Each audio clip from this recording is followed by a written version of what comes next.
The one commodity that is most valuable on this earth is time.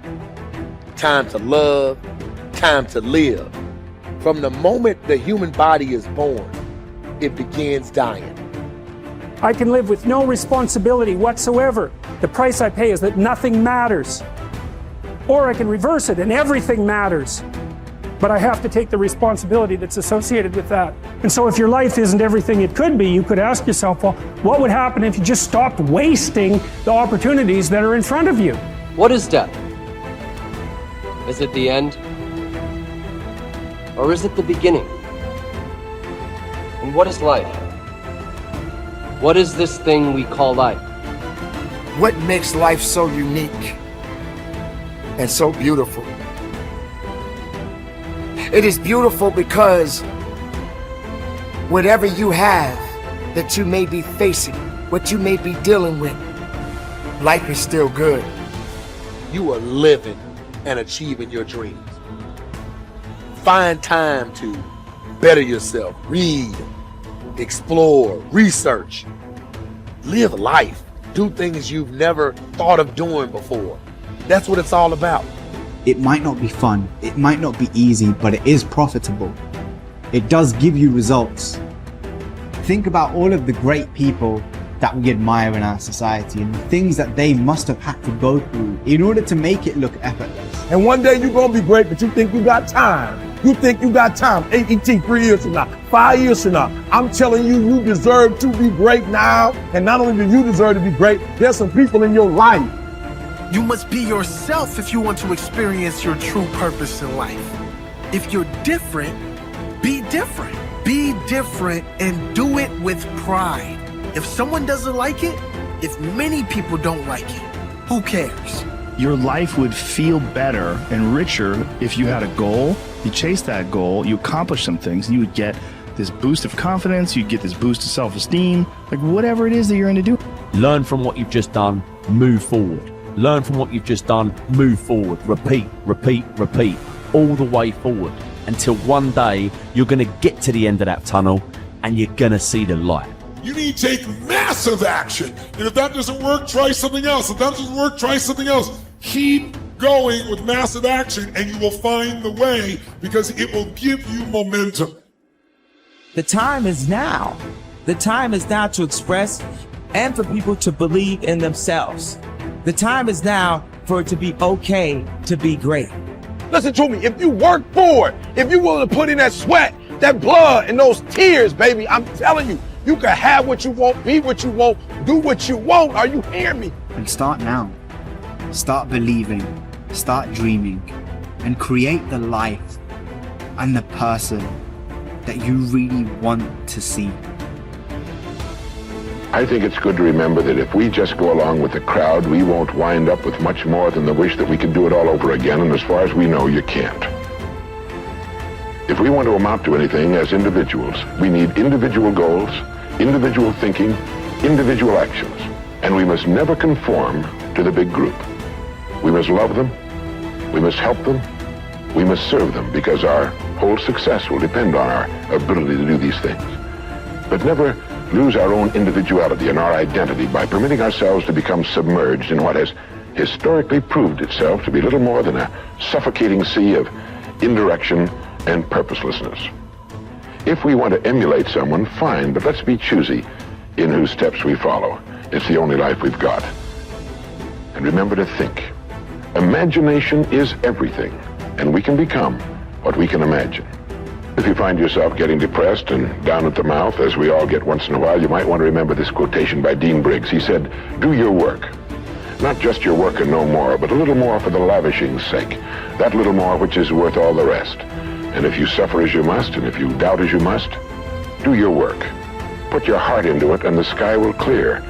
And then out of your very doubt and suffering will be born the supreme joy of life." Believe it or not, in an age when we've come to nearly deify leisure time, we've almost lost sight of the fact that virtually all our satisfactions, rewards will come not from our leisure, but from our work. And don't forget the strangest secret. We become what we think about. But if you want to begin to move into your own personal greatness, If you want to begin to really enjoy a happy, successful, healthy life, you've got to be willing to go against the tide. You've got to be willing to harness your will and say, in spite of this, I'm in control here. I'm not going to let this get me down. I'm not going to let this destroy me. I'm coming back, and I'll be stronger and better because of it. You have got to make a declaration that this is what you stand for. You're standing up for your dreams. You're standing up for peace of mind. You're standing up for health. You want it, and you're going to go all out to have it. It's not going to be easy. When you want to change, it's not easy. If it were in fact easy, everybody would do it. But if you're serious, you'll go all out. So yes, I'm going to turn this situation around. I'm not going to sit back and moan and cry over what happened and what went wrong and who did what. I'm going to do something about this situation. The way to transform yourself is through your work. Now, I know this runs counter to our prevailing cultural prejudices.